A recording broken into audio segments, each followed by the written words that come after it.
Oke, kembali lagi di Jurnal Sinema, masih bersama saya Nicholas Yudifar dan tamu kita hari ini Panca. Kita membicarakan profesi editor film. Oke, Cak, lanjut lagi.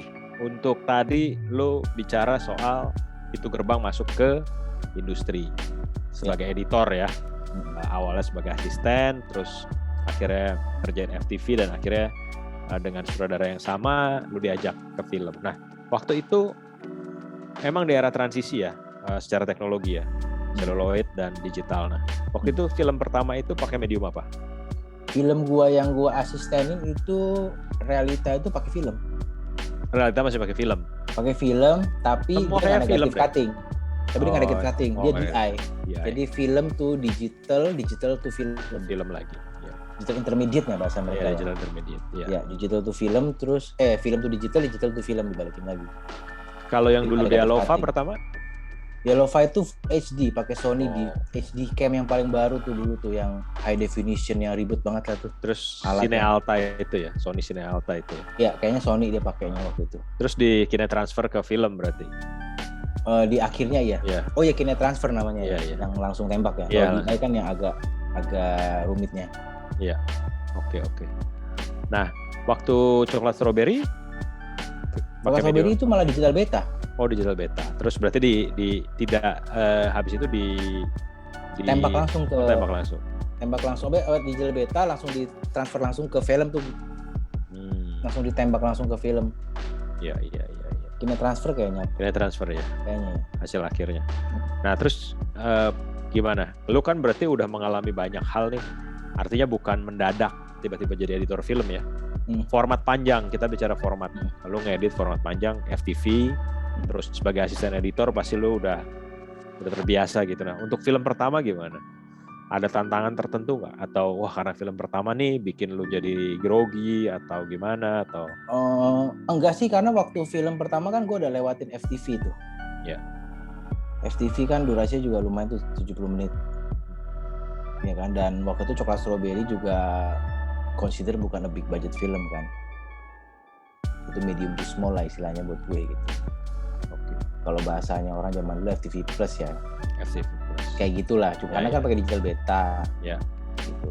Cuman waktu itu kan sebenarnya ya waktu Coklat Strawberry pun kan yang main bukan bintang top waktu itu. Maksudnya bisa dibilang ini sebuah film yang medium class lah. Dia bukan film-film yang kayak filmnya Hanung waktu itu kan yang main tuh udah top semua gitu. Kalau Coklat Strawberry kan pendatang baru banyak, kecuali satu aktris yang pernah main di sinetron AADC ya, lupa namanya tuh, yang jadi Mili di AADC. Dia aja, yang lain kan pendatang baru. Nino Fernandez baru di film itu, paling Masya Timothy. Jadi bisa dikonsider medium level lah. Medium level filmnya. Nah, Ari dapat kesempatan, dia ngasih ke gue, ya gue kerja di situ. Gue nggak ada terlalu hambatan sih untuk ngedit itu. Gitu. Itu sih nggak ada. Maksudnya karena patternnya gue sama Ari udah tahu gitu kan, udah kerja bareng di FTV. Jadi dan gue waktu juga banyak kerjain video klipnya Ardi. Ya. Video klipnya Ardi yang ngenalin gue ke dunia iklan. Nah, jadi di waktu yang bersamaan. Paralel gimana tuh? Ya, di waktu yang bersamaan, gue kenal dunia iklan, gue kenal dunia sinetron, gue kenal dunia film, dan tiga-tiga gue kerjain. Sinetron pernah juga ya? Pernah. Gue bukan sinetron, FTV.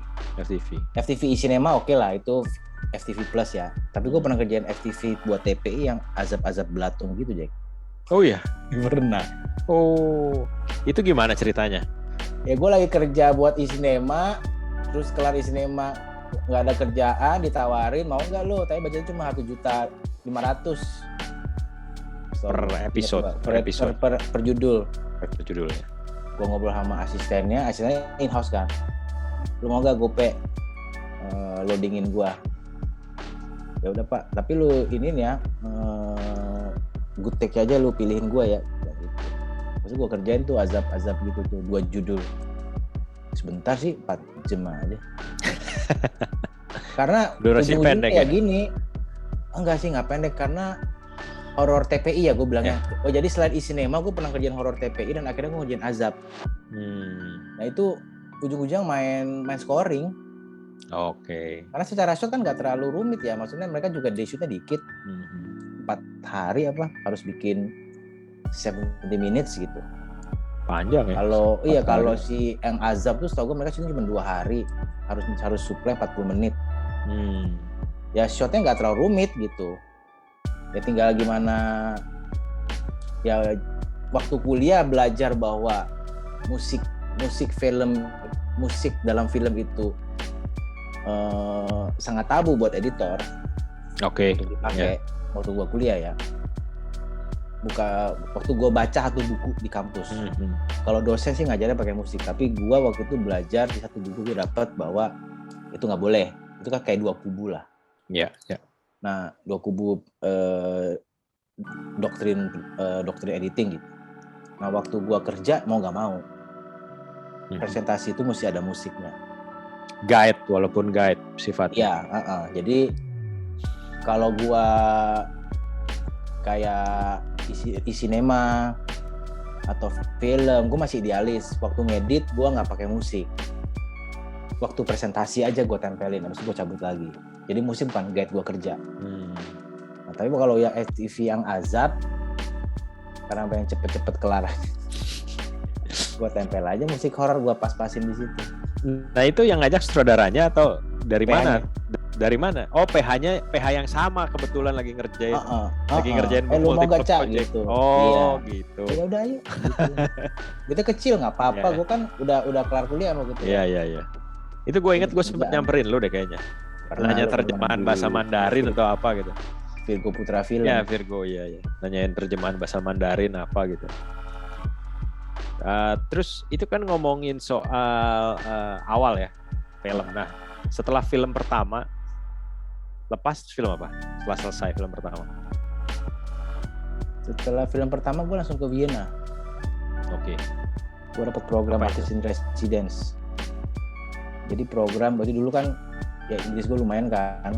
Waktu kuliah gue pernah jadi penerjemah dosen dari luar, dari Vienna, Austria. Ya. Gue jadi penerjemah, habis itu dia bilang sama gue, one day gue mau bawa lu ke Vienna, karena dia ngelihat kerjaan gue yang gue buat latihan ngedit, akhirnya jadi kayak eksperimental film. Oke.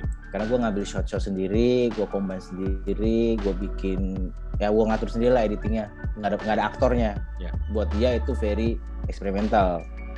Waktu dia bilang sama gue, one day gue akan bawa lu. Waktu itu gue belum masih semester 2 tuh. One day gue mau bawa lu ke Vienna. Gak ada kabar, gak ada hujan, tiba-tiba dia sempat datang lagi ke kampus. Mas Gotot Prakosa almarhum bikin festival animasi. Nah, dia diundang jadi juri. Waktu itu gue udah kerja. Ya. Posisinya udah nggak kuliah. Nah, udah menjelang kelar lah, menjelang Sidang. menjelang mau TA lah, menjelang mau TA gitu. Pokoknya ya. belum TA gue belum TA, cuma gue udah kerja. Habis itu dia bilang, sorry kemarin gue gak terlalu ngurusin, tapi gue ketika gue diundang lagi ke Jakarta untuk kedua kalinya, gue yakin gue harus bawa lu ke sana lah gitu. Dan diurusin dengan benar. Tapi begitu dia kabarin gue udah kelar kampus. Ya oke. Nah, akhirnya gue kelarin Coklat Strawberry, gue langsung berangkat ke Vienna, Artist in Residence 2,5 bulan. Di situ gue bikin kayak dokumenter culture gitu, antropologi dokumenter di sana tentang Indonesia Austria, tapi bentuknya kayak eksperimental film.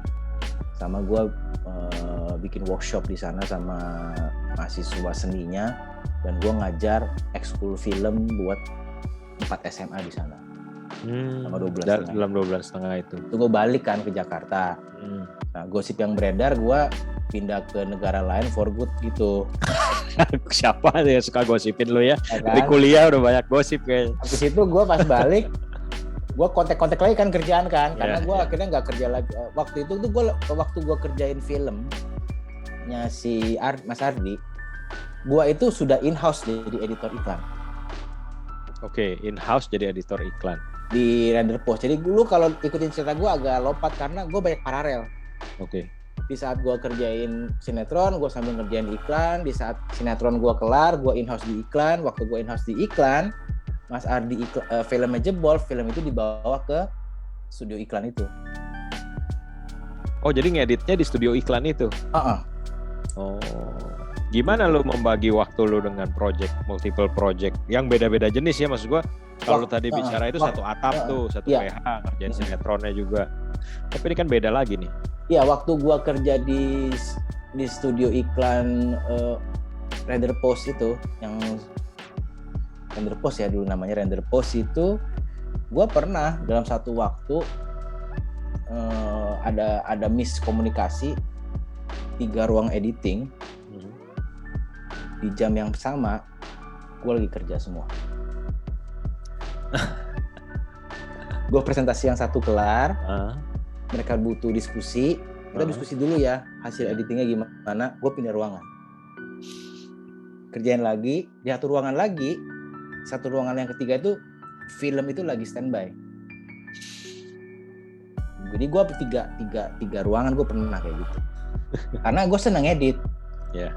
Dan waktu itu kan iklan kan 30 second, 60 second. Jadi kebanyakan kan lebih baik nunggunya ya. Diskusi klien, agency, jadi director. Untuk mengerjakannya gue juga gak terlalu sulit untuk iklan gitu.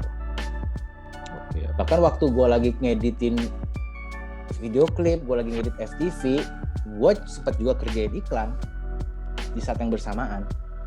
Waktu itu iklan Terios. Tapi pertama iklan gue itu adalah iklan gue lupa brandnya apa, tapi direkturnya itu direktur Silver Queen dari Malaysia. Oh, Silver Queen. Jadi zaman dulu katanya dia direktur ngetop dari Malaysia, dia kerjaan hampir semua Silver Queen. Cuman dia udah balik ke Malaysia for good, kerjain program TV. Cuman project itu dia dibawa balik lagi ke Jakarta sama IP-nya. Nah, itu gue pertama kali sama dia. Setelah itu gue kerjain kedua sama director dari Australia, otomotif, iklan Terios. Dan saat itu gue nggak tahu kalau ternyata ngedit iklan itu kalau offline otomotif itu dianggap keren banget. Iya. Gue nggak ngerti. Gue kan iklan kedua gue otomotif dan gue nggak ngerti sama sekali. Dan gue bisa kenal sama dunia studio iklan tersebut karena di saat gue ngerjain FTV bareng Ardi kan dapat kerjaan video klip di era yang sama. Video klipnya itu diedit di studio iklan itu. Oh, oke. Itu gue mulai kenal sama mereka. Jadi hidup gue tuh di paralel, di waktu yang sama itu gue punya pertemanan dunia film, gue punya pertemanan dunia sinetron, gue juga masuk ke dunia iklan. Dan di setiap dunia tersebut, gue nggak pernah deklarasi apa-apa tentang kerjaan gue gitu. Artinya tidak, gua khusus ini ya, Jadi gue nggak pernah deklarasi apa-apa. Jadi waktu gue kerja di studio iklan pun mereka nggak pernah tahu kalau gue ini sebenarnya ngerjain film. Atau gue ini dunianya short film. Kayak gitu. Terus kayak waktu gue di kalangan orang film, mereka juga nggak tahu kalau gue ngerjain azab gitu. Itu gue juga baru tahu, ingat mungkin. Lu cerita ya. Mereka juga nggak tahu kalau gue ngerjain iklan. Jadi gue nggak pernah jualan kayak gitu. Nah di saat gue ngedit iklan, waktu gue lagi jadi editor di studio iklan, di saat itu pula The Mo Brothers short film mulai. Oke. Filmnya Rumah Dara yang masih short film itu dikerjakan di studio iklan itu. Di situ lo kenal Mo Brothers? Bukan, gue yang bawa kerjaannya masuk. Oh, lu yang bawa kerjaannya masuk. Karena waktu itu mereka lagi mau bikin, cuman waktu yang mundur-mundur akhirnya begitu gue udah in-house mereka jadi syuting. Jadi ya mau gak mau dibawa ke dalam. Iya. Jadi gue nggak terima duit juga kan, duitnya di store itu. Jadi lu lewat sistem gaji dan komisi dan ini ya. Iya, jadi gue benar-benar ya sepolos itulah. Iya. Ini udah. Kalau filmnya Edwin waktu itu kapan momentumnya? Momentum filmnya Edwin yang kalian bikin itu film itu In Between gue lagi asistensi. Oh, film panjang. Iya, film panjang. Yang Ibu Tak Ingin Terbang. Iya. Itu ketika gue berhenti dari studio iklan. Berarti setelahnya ya? Jadi gue berhenti for good dari studio iklan. Gue tanda kutip istirahat dari iklan, gue jadi fokus ke film. Nah waktu gue fokus ke film, gue dapat kerjaannya Mas Rako Trimas Getir. Gak jauh dari selang waktu itu gue Babi Buta Ingin Terbang. Kalau di Babi Buta Ingin Terbang sebetulnya keterlibatan lu hanya editor atau dari awal? Enggak, gua hanya editor. Karena waktu itu mereka bikin company kan bareng Edwin, CD dan Meske kan udah jadi, gua nggak tahu apa-apa itu. Jadi waktu gua pulang, gua sempet ini. Waktu gua nih transisi dikit nih, ada sempilan lagi. Waktu gua lagi bikin seri FTV Azab-Azab itu, sebelum gua masuk ke dunia iklan, gua sempilan itu bantuin Edwin tuh masuk ke Miles lagi. Oh, oke. Jadi Edwin lagi bikin video klipnya The Float untuk 3 hari untuk selamanya. Dia telepon gue, lu ngapain di sono ngerjain apaan lu? Sinetron lah, nyari duit gitu. Terus dia bilang, udah lu kesini, deket kan? Ya kan dia Tapak Siring, Miles kan di Antasari. Samperin, ada apa? Nih gue mau ngerjain video klip, bantuin editing. Ya, gue ngeditin di situ. Oke. Ngeditin di situ, terus 3 hari untuk selamanya. Habis itu gue ditawarin ngeditin trailernya sama Mbak Mira. Oke. Gitu. Ya udah gue editin trailernya. Jadi waktu itu kalau nggak salah Mas Hasta trailernya yang buat festival, terus gue bikin trailer yang lokal. Gitu. 3 hari untuk selamanya ya. Iya. Nah terus, dari situ terus Edwin ngajak bikin ngedit film Babi Buta itu. Iya, tapi pas mereka udah syuting, gue bahkan nggak ikut syuting. Oh, lo nggak tahu, jadi bukan dari awal sekali. Nggak. Pokoknya gue waktu itu kan gue benar-benar gue mau jadi editor, ya gue nggak perlu tahu lu syuting kan. Iya. Gue kan dunia gue post production. Oke. Kalau gue sekaku itu sih dulu, gue bukan tipe yang editor yang mingle ke syuting apa, enggak. Buat gue dunia gue, area gue tuh di post production dan di ruang offline gitu, di ruang editing. Gue bahkan istilahnya kalau gue visit sound post itu kadang-kadang cuma buat final check file doang, terus makan bentar di sana doang, gue nggak pernah balik lagi. Kalau gue bukan tipe yang nongkrong gitu loh. Kayak waktu di kampus juga sama, gue jarang nongkrong. Iya. Gitu loh. Cuman kalau waktu gue kerja di iklan di Render Post itu ya gue akhirnya pulang weekly. Oke. Gue tinggal di studio, di situ ada tempat tidur kan, gue tinggal di situ. Karena buat gue saving money juga kan. Ditambah gue nggak punya kendaraan, gue nggak punya motor. Daripada gue bolak-balik taksi mahal, perlu duit Kemang kan. Iya. Terus kalau ngekos juga sayang duitnya, mending buat makan. Gue pulang weekend doang tuh, pulang hanya weekend. Gitu. Di situlah jadi kalau kisah gue tuh paralel nih. Di film gue di waktu yang bersamaan juga gue ngerjain FTV dan sinetron, di waktu yang bersama juga gue ngerjain iklan gitu. Lu sempat mention tadi di depan kan, lu sebenarnya pengen bikin iklan awalnya. Nah, terus lu dapat kesempatan itu. Nah, tapi terus lu istirahat dari iklan, lu malah balik ke film, itu kenapa? Ya,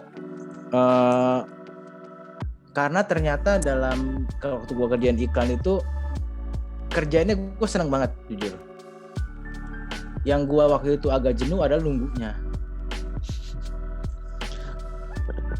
nunggu terus. Sometimes we have to explain to people yang awam kan. Ya. Yang kadang-kadang perspektifnya beda banget sama kita gitu. Dan ada 3 layer perspektif di ruang editing. Itu yang kadang-kadang gue bukan yang gak suka, tapi gue waktu capek gitu, capek banget. Ya. Karena satu layer gue ada layer director gue, dia punya achievement tersendiri. Kita punya satu layer lagi agency yang dikepalain oleh creative director, dia juga punya perspektif tersendiri. Di ujungnya kita dihadapin sama layer client yang kacamatanya sales. Yeah. Nah itu gue sering banget kayak dulu ya, gue nggak tahu di tempat lain ya, cuma di tempat gue tuh dulu bisa kayak 15 orang diskusi di belakang gue gitu. Dan gue belajar waktu itu, sama editor. Waktu gue mau ke iklan tuh gue dulu tahu dunia iklan tuh dari waktu gue ngeloading film Jomblo. Nah film Jomblo itu ada 3D-nya. Nah 3D-nya itu mau dikerjain di studio 3D yang deket Jiwan dulu. Gue lupa nama studio 3D-nya, lumayan ngetop tuh. Yang bikin batu kryptonite-nya Superman. Oke. Orang Indonesia. Tapi karena dia nggak punya alat loading, gue mesti loading filenya di Jiwan. Studio Jiwan. Di situ gue kenal sama editor. Gitu loh, sama editor offline-nya Jiwan. Di situ gue banyak ngobrol sama dia, ternyata dia teman gue gitu. Okay. Tapi kita nggak kenal sama sekali. Lu kan teman ini ya gitu. Oke. Nah, dari situ Ruli namanya Oh, Ruli. Sekarang juga masih aktif. Ruli. Dia ngajak, dia banyak cerita sama gue, dan dia waktu itu cuma lulus SMA nggak lulus bahkan. Tapi dia jadi editor di G1. Nah, gue tanya gimana sih trik-trik jadi editor iklan. Dia ajarin gue caranya gini. Lu mesti sering backup timeline ya, karena mereka sering bilang balik lagi ke versi balik lagi, kayak gitu. Cing gitu. Dia ajarin gue banyak hal lah. Iya. Karena waktu itu gue nggak banyak belajar tentang editing iklan sama Kesa, karena waktu itu gue cuma magang satu project, abis itu dan Kesa saat itu kan juga perdana di advertising kan. Iya. Nah sama Ruli udah hatam banget, dan G1 pula. Iya, G1. Iya kan. Dia spesialis director bule lagi, siapa tuh namanya, ada satu top. Iya. Nah dia ngajarin gue banyak, dan gue pakai ilmu dia gue terapin di Render Post itu. Gimana kita gimana kita treat klien kita, gimana kita treat agency, mereka punya perspektif sendiri, kita juga mesti paham itu. Nah lama-lama gue capek gitu. Capek, dan tiba-tiba banyak tawaran film mulai masuk. Kayak Rako mulai nawarin film, jadi film gue dapat kerjaan udah bukan di lingkungan Ardi lagi. Rako udah mulai nawarin gue, nama gue udah mulai nongol gitu. Waktu itu Trimas Getir. Nah gue akhirnya berhenti dari editing iklan itu karena ada kerjaan dari Rako Trimas Getir itu, yang gue hitung kalau gue makan hemat-hemat tahan 6 bulan nih. Berarti gue punya 6 bulan buat fight nih di dunia freelance. Iya. Gitu. Tapi in between waktu gue kerja di studio iklan pun, gue juga sering ngambil kerjaan jadi editor video klip. Gitu. Cuma gue kerjaan di luar. Iya. Kosong. Gue bawa laptop, pakai laptop kan. Dulu kan gue salah satu yang pakai laptop tuh. Iya. Ngeliat offline ya. Ya offline gue pakai laptop tuh, karena gue nggak terlalu suka di studio yang kaku kan. Gue orangnya nggak bosenan. Gue lebih seneng pakai earphone, gue ke cafe, gue ngedit film di situ. Iya. Gitu, gue lebih seneng kayak gitu. Iya. Wih, apa tuh? Oke. Harfan. Oh, Harfan. Oke. Sorry Afan ya. Nanti disambung. Oke. Nah, ini bicara soal film. Tadi lu mention sedikit, setelah film Edwin itu kan filmnya lumayan banyak dapat apresiasi ya. Secara internasional, festival dan segala macam. Terus lu juga setelah itu ngerjain film dari luar, benar nggak? Ya. Nah itu gimana ceritanya? Kok bisa kerja di luar negeri gitu? Jadi waktu itu Mas Rako tuh ada film yang investornya Malaysia. Oke. Bukan Malaysia sih, pemainnya Malaysia, pemain filmnya. Dan produsernya ini kantornya base-nya di Malaysia. Ya. Nah waktu kerja itu, gue ingat banget tuh DOP-nya Mas Unai. Judulnya Crazy. Filmnya nggak jalan, nggak works lah waktu itu, nggak terlalu orang nggak terlalu tahu. Nah si PH Malaysia ini bawa orang produksi satu dari dia, ya kan. Ibaratnya mereka produser nih kayak PA-nya lah. Nah waktu itu gue banyak ngobrol sama dia, kan dia orang Malaysia nggak tahu ada apa-apaan di Jakarta. Nah gue sering ngebir sama dia nih, si ibu ini, Ibu Nandita Solomon. Oh, Nandita Solomon lo langsung ketemu ya? Lagi kerja dia, kerja. Ternyata dia suaminya Dain Said. Dia istrinya Dain Said. Udah. Terus dia bilang, dia nanya gue, lu kerja apa? Gue ceritain kayak gue cerita sama lu nih sekarang. Dia berarti lu bisa banyak jenis ya? Dia bilang, iya gue mau film art, gue bisa, gue kerjain. Lu mau gue kerjain iklan, gue ayo. Lu mau gue bikin film komedi kayak yang kita sekarang kerjain, ayo. Gue bilang. Karena buat gue saya tuh, karena gue hobi ngedit, apa aja gue suka. Gue gak ada kayak spesifik, oh gue hanya edit ini gitu. Toh juga Rumah Darah is a thriller gory film kan, gue kerjain juga. Habis itu dia bilang, suami gue mau bikin project nih, tapi kita lagi cari dana, lagi nulis-nulis. Oh iya boleh, kalau jadi kabarin aja. Itu poster bunuhan. Lu belum kenal sama Dain ya? Belum. Dainnya kan ragu, ini siapa this guy? Siapa this guy ya? Somebody from Indonesia yang dia nggak pernah heard of gitu, nggak pernah dengar. Dain kan angkatannya Basri kan?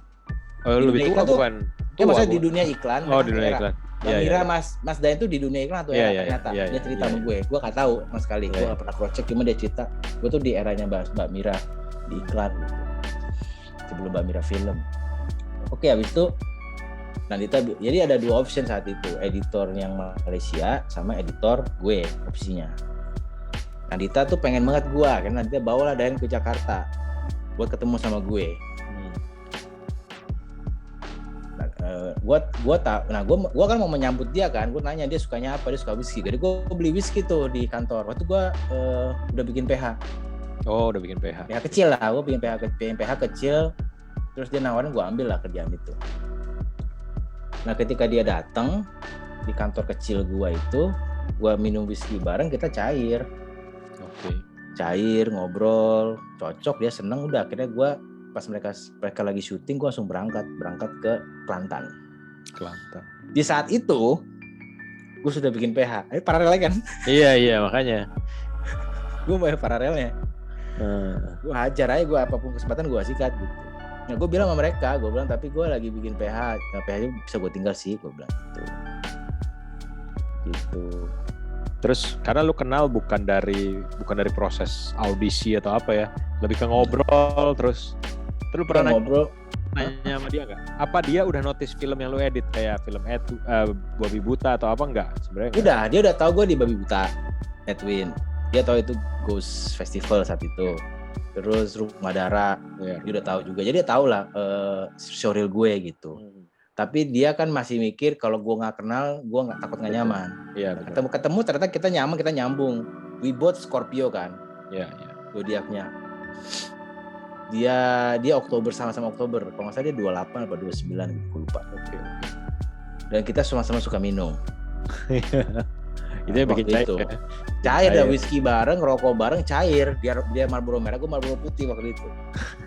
Udah ngobrol ketawa-tawa karena ya yang bikin cair itu adalah yang karena dia suka nganalisa film. Gitu. Iya. Dan ternyata gue udah ketemu Dayan jauh hari sebenarnya. Oh iya. Dia nggak sadar. 2000 waktu gue ngedit iklan. Iya. Gue kerja di studio iklan. Gue kan di situ lumayan sering ngeditin Condro ya. Nah Condro waktu itu ngajak gue ke WW Walk. Dia bilang, Panca lu kalau jadi orang iklan mesti nongol di WW Walk. WW Walk Kemang itu ya. Tempat apa ini? Gue bilang ikut aja. Kita ke WW Walk minum. Di situ ada satu orang tua di pojok lagi ngerokok. Ternyata Dayan. Oh. Bro bilang, tuh director Malaysia ngetop tuh, legendaris. Waktu gue ngobrol, ternyata dia itu lagi bikin tentang 65. Oh iya, dia ada project ya kan? 65 ya. Ternyata itu Dayan Said. Jadi gue bilang, Dayan, gue bilang ketemu lu jauh hari sebelum hari itu. Gue bilang, dulu lu pernah di WW Walk, gue samperin dan lu bilang lu lagi bikin tentang 65. Oh iya, berarti bener orangnya kan sama. Iya. Ya gitu sih akhirnya ya. Gue ke Malaysia, kantor gue jalan, gue balik dari Malaysia Bunohan, kantor gue udah dapet investor, habis itu gue paralel masuk ke Postcard from the Zoo. Ya lu kebayang kan 2005 lah ya, 2005 ya, 2005 sampai 2010 itu gue paralelnya banyak banget. Iya. Paralel universe-nya. Gue kayak nggak istirahat kan kalau lu perhatiin tuh. Jadi sebenarnya training lu sebagai editor itu sambil dilakukan, sambil ya tadi lu bilang nekat aja, sikat aja dulu. Itu memang bagian dari training sebetulnya. Sampai hari ini ya lu udah ngedit tuh ibarat kata ya udah sehari-hari gitu ya. Jadi bukan satu hal yang wah nih lu harus latihan lagi atau apa, tapi lu udah istilahnya udah ilmunya udah ilmu di lapangan ya. Ilmu di lapangannya udah banyak sekali gitu. Gue learning by doing sih semuanya. Ya kenapa tadi?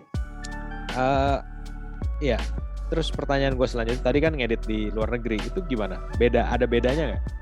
Entah dari cara kerja atau apa gitu, jam kerja. Sebenarnya basically sama sih.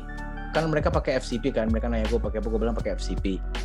Dan gue suruh mereka beli iMac, gue bawa laptop juga.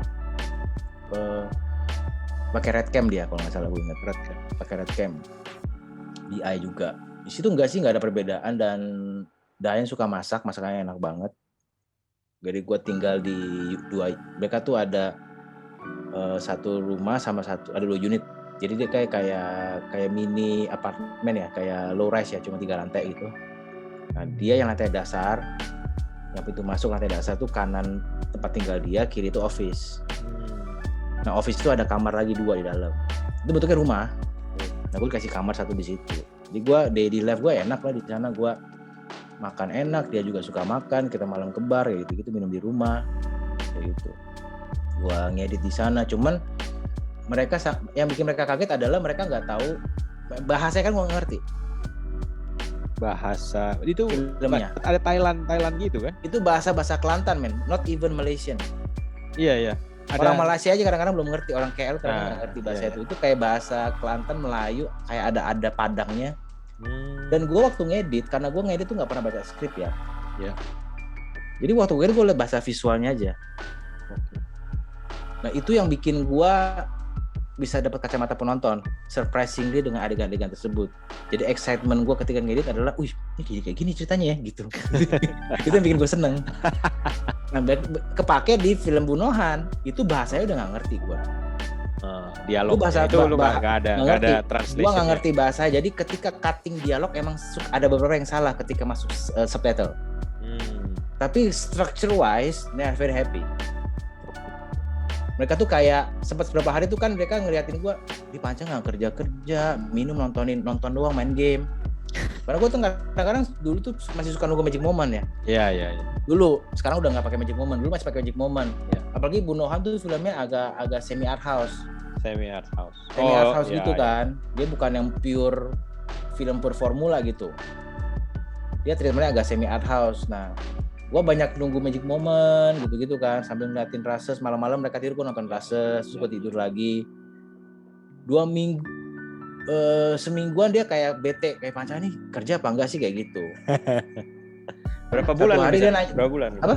Berapa bulan? Hampir 2 bulan. Terus gue bilang sama dia, Panca lu nggak kerja ya? Enggak, gue bilang. Kapan nih kita bisa nonton? Gue bilang seminggu lagi lah gue nonton.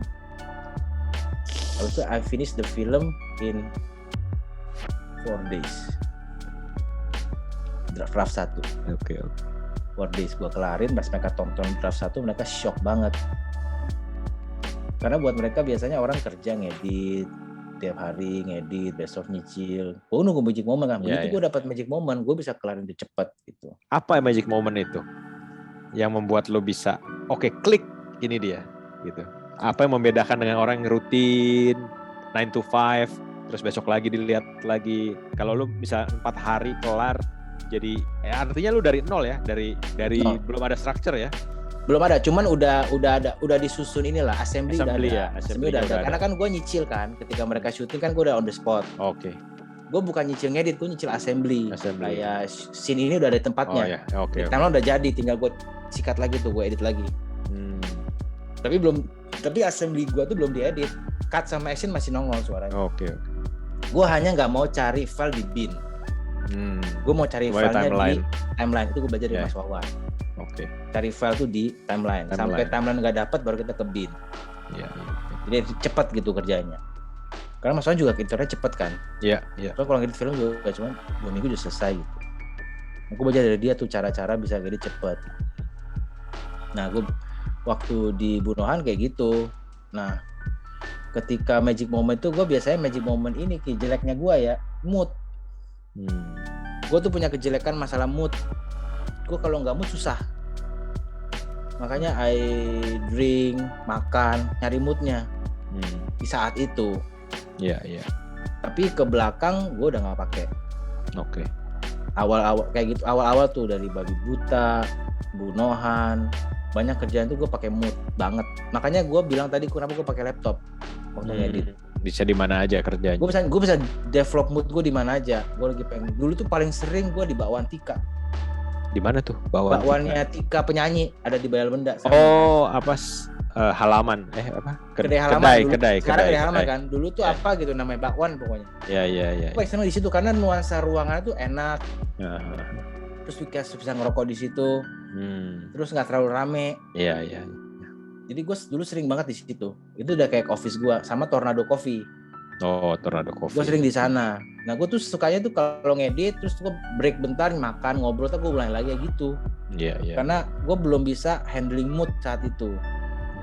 Karena dunia gue paralel, mungkin too much yang ada di kepala gue, ditambah lagi gue ngejar waktu kan, kayak di saat teman-teman gue lagi go with the process, kayak kalian kan lagi berproses di kampus, gue langsung terjun ke dunia kerja kan. Jadi ada kayak hati gue tuh kayak ada tabrakan gitu loh, kayak ini harusnya gue lagi di kampus nih sama Niko sama Gandang gitu. Ngerti nggak maksud gue? Iya. Gue lagi di kampus berkarya di TSD 1 ke TA berikutnya gitu kan. Tapi di sini gue udah harus cemplung kerja karena urusan ekonomi. kalau gue nggak kerja gue nggak bisa nih gitu. Tapi ya gue bersyukur waktu gue kerja, meskipun either gue ngerjain FTV azab-azab itu pun, gue masih bisa dapet project-project kayak Edwin, Demo Brother, sebelum Dain ya, ada yang FTV yang pop juga, kayak kerjaan film pop kayak Kelas Strawberry kan film pop tuh. Jadi gue bersyukur gue dikasih sama Tuhan tuh banyak layer yang gue bisa pelajari gitu. Gue nggak dikasih satu lubang doang sama Tuhan gitu. Oh lu film art doang nih. Oh lu di film pop doang nih. Oh lu di film pop yang kelasnya Demo Brother nih, waktu itu Demo Brother kan bener-bener bikin genre baru kan. Betul. Ya gue dapet lah itu semua gitu. Atau ketika Mas Rako bikin komedi, gue belajar juga di situ. Jadi Mas Getir, Mas Rako tuh sempat ada era Mas Rako tuh komedi terus gitu. Gue di situ hampir semua komedi Mas Rako tuh ada gue kerjain gitu saat itu. Sampai 2009 lah gue Mas Rako terakhir tuh Preman in Love gue closing. Terus gue setup bikin office, bikin PH kecil, itu setelah Demo Brother. Nah kita akan omongin soal entrepreneurship itu, PH kecil yang lu bilang itu setelah ini ya. Stay tune terus di Jurnal Sinema.